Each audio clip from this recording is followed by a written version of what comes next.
ஆமா, இவங்க பாட்டுக்கு ஒரு வீட்டை வித்துட்டு கனமா போயிருவாங்க. ஒருவேளை இந்த ப்ராப்பர்ட்டி மூலியமா காசு சம்பாதிக்க முடியலன்னா யாருக்கிட்ட போய் கேட்கறது? இந்த மாதிரியான கேள்விங்க நிறைய பேத்துக்கு இருக்கும். அதை பத்தி இன்னைக்கு கொஞ்சம் பேசுவோமா? இது ஒரு நல்ல இன்வெஸ்ட்மெண்ட் ப்ராப்பர்ட்டின்னு சொல்லி ஏதாவது ஒரு ப்ராப்பர்ட்டியை உங்க தலையில கட்டுறதுக்கு ஒரு பெரிய கூட்டமே இங்க சுத்திக்கிட்டு இருக்காங்க. இது ஏன் நான் சொல்றேன்னா, எனக்கு தெரிஞ்சவங்களே ஒரு ஏஜென்ட் கிட்ட ஒரு இன்வெஸ்ட்மெண்ட் ப்ராப்பர்ட்டியை வாங்கி இப்ப அதை ரெண்டுக்கும் விட முடியாம அது விற்கவும் முடியாம அவதிப்பட்டுக்கிட்டு இருக்காங்க. இதுக்கு முன்னாடி என்கிட்ட இன்வெஸ்ட்மெண்ட் ப்ராப்பர்ட்டி வாங்கின என்னோட கிளையனுக்கு தெரியும். அண்ட் இந்த வீடியோ பாக்குற உங்களுக்கும் நான் சொல்றேன், நம்ம ரிலேஷன்ஷிப் ஜஸ்ட் SPA சைன் பண்ணதோட முடிஞ்சிடாதுங்க.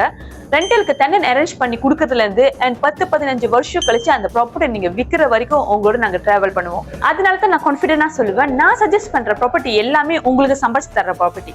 அப்படி இதை பத்தி நீங்க இன்னும் தெரிஞ்சுக்கணும்னு நினைச்சீங்கன்னா இந்த நம்பருக்கு கால் பண்ணுங்க, உங்களுக்கு நான் டீட்டெயிலா எக்ஸ்பிளைன் பண்றேன். இந்த மாதிரி ட்ரேட் இன்ஃபோ தெரிஞ்சுக்க தீபாவை ஃபாலோ பண்ணுங்க. ப்ராப்பர்ட்டி சம்பந்தப்பட்ட டிப்ஸ் எல்லாம் உங்களுக்கு தேடி வந்துகிட்டே இருக்கும்.